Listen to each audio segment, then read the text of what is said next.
Hi, everyone. Welcome to Market Insight for the week of December 11th through the 15th. So starting with our top-down approach in the monthly chart, the monthly continues to express bullishness. Excuse me. There's nothing that I see here that suggests supply. Don't let the lighter volume of last month fool you here. This is not no demand. The price bar, right, and the spread and the close are quite strong. And we discussed this recently. It broke the October high and also the September high. Both were taken out. So the lesser volume, what does that mean here? Well, it means that there's a lack of supply, actually. Not, if you're just thinking in terms of simplicity, I guess, it does, lack of volume does indicate no demand. But in this situation, it means the opposite.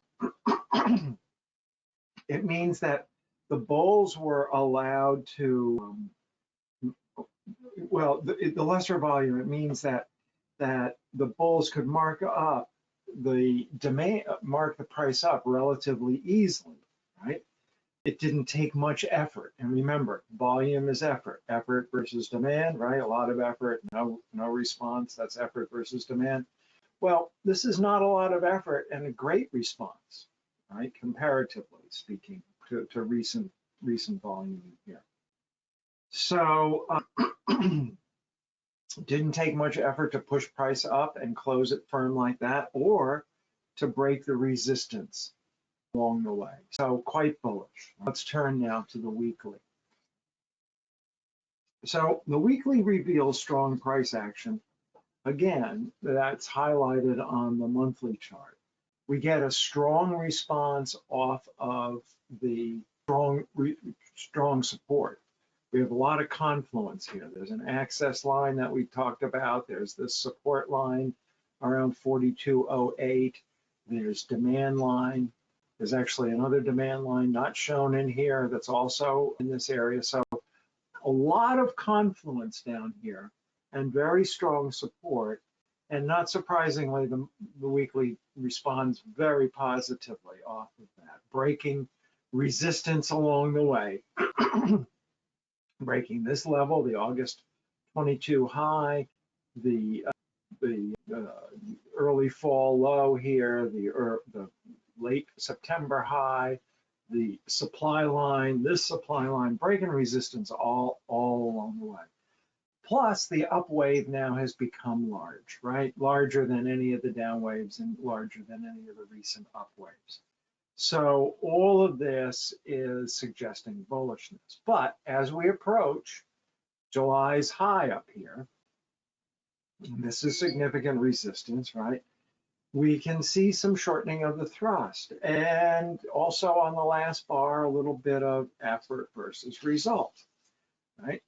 So while we may see a reaction because of this, when we turn to the daily, which we're going to do momentarily, we're going to see that the daily looks to be in absorption, and we may not have a reaction, but instead we may go higher.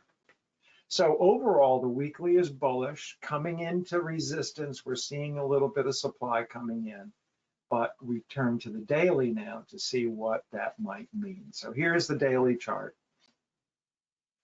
And as we discussed at the end of deep practice this past week on Thursday, the daily appears to be in an absorption pattern. And absorbing the supply from the resistance if we look to the areas over to the left. Now, earlier in August, and then again in September, when we were in this same price area, price reacted, right? We had two good down moves, especially the last one here, that started up in September. And that was initiated from this same price area. But now, however, instead of reacting down and going lower, pushing prices down lower, price is holding its recent gains, okay? Note how there isn't much of a reaction. right? Wyckoff used the halfway point, excuse me, as a measure of strength of a reaction. And here we see we're not even coming close to the 50% reaction. So this is bullish, okay? And then also, as we discussed in deep practice, if this is really absorption, let's go to a little bit more of a blown up chart here. Yeah, if this is really absorption, we're likely to see lows start to lift. We talked about this Thursday night. We said lows would start to, in classic absorption. As we go to leave it, the lows will start to lift. Prices will be firm. They'll close firm, right? Buyers are reaching for price, is what that suggests. So they're going to close near the top of their range. And often we see, not always, but often we see volume start to increase as we lift out of absorption, which is potentially what we're seeing here. So all the classic signs of leaving absorption are starting to play out here. We started to see that now on Friday. So it looks like we may be starting to see this with Friday's price action holding a higher low and closing firm and doing so on that increase in volume. So if this continues next week, we will likely hit the 46.34 resistance level and then start working towards the all-time highs around 48.08. Also, if we're absorbing here, it's likely we're going to just go right through this 46.34 resistance rather easily without a lot of back and forth and testing. Remember, Wyckoff said that engineers don't build dams one on top of the other. And so we have this dam here. If we go back, we have these dams right here, this dam here. And if we clear that, we should be able to clear that dam as well. That's the idea here. So if absorbing is taking place, we may go through that quite easily. So support around 45, 44, but if we're leaving absorption, we probably won't revisit that area. In other words, I'd expect another higher low on Monday and Tuesday, early next week, with similar action to Friday. But if this analysis is wrong, then we can expect at least a reaction down to 4,500 and potentially lower, maybe coming in to test the vertical acceleration area as we broke through the daily supply line here. So that's what I would anticipate. If this fails for whatever reason, if I'm not reading this correctly, then 45, 44 won't hold. We'll come down at least to 4,500, that nice round number. And likelihood is we probably would go a little bit lower, somewhere between 4,500 and maybe 4,450, 4,460 to test that vertical acceleration. But I'm not seeing that now. I'm seeing just the opposite. We're seeing absorption. That's just to be prepared for the opposite side in case absorption actually isn't taking place. So let's tape read this a little bit. We had Monday, which is let's get a pen here. Monday is this day right here. So after Friday had a pretty strong day, right? And so Monday headed back down after Friday's strong day, but it closes off the lows, right? So some buying came in at the end of the day. So we would say that bullish day on Friday, Monday a little bit of a down day, but closing off the lows, so that it was a positive. Tuesday, we see a narrow range day on sustained volume. Not much to say about that day. Wednesday is interesting, right? After going above Tuesday's high in here, it fails to hold those highs and closes poorly. And it does so on sustained volume. So the appearance looks pretty negative, right? Looks like we want to go down and at least test 44.75. Kind of surprised it actually didn't do that. But the key thing to note here is that although the price action looks negative, it appears negative, note how we close. We're closing right on the lows of Tuesday and Monday, not breaking those lows. So although sellers were able to push it down to the lows on Monday and Tuesday, they had difficulty pushing price lower. How come was that, right? How come? And well, we see next day, Thursday, price flushes underneath.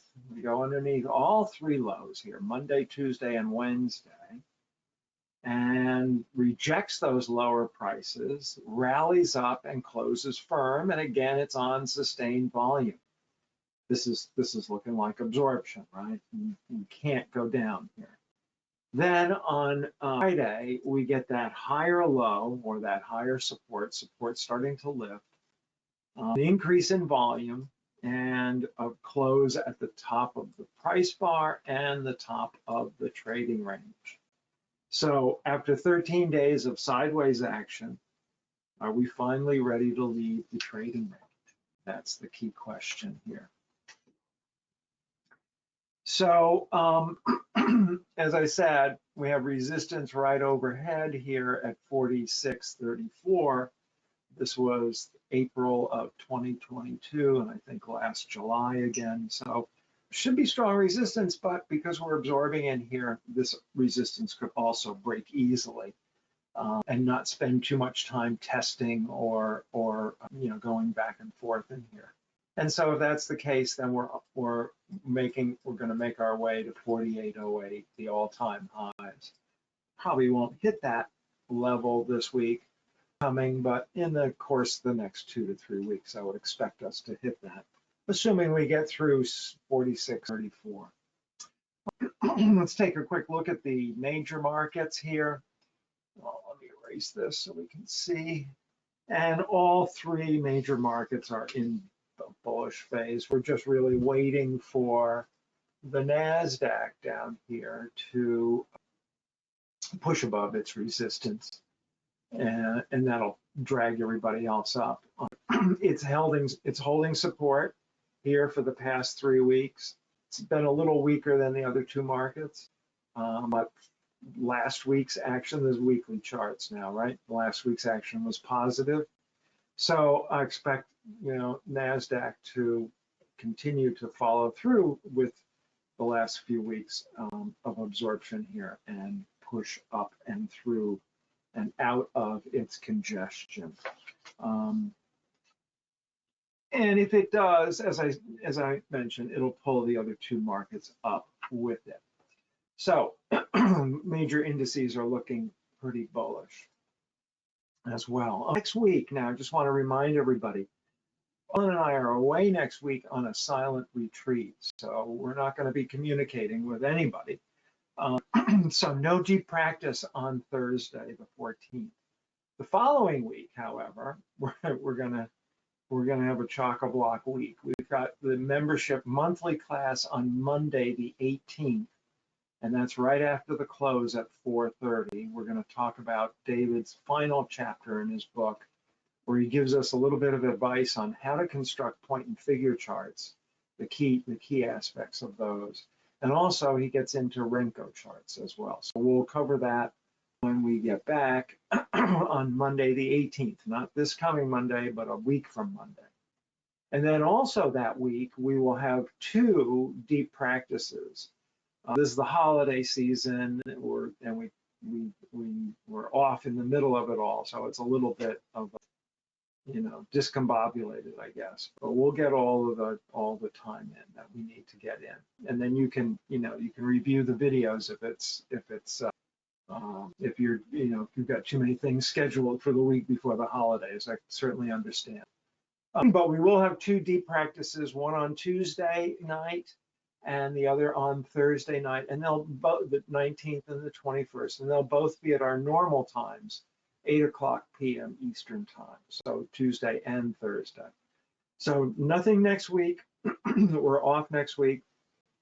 The week after, we've got 3 items on the 18th, 19th, and 21st.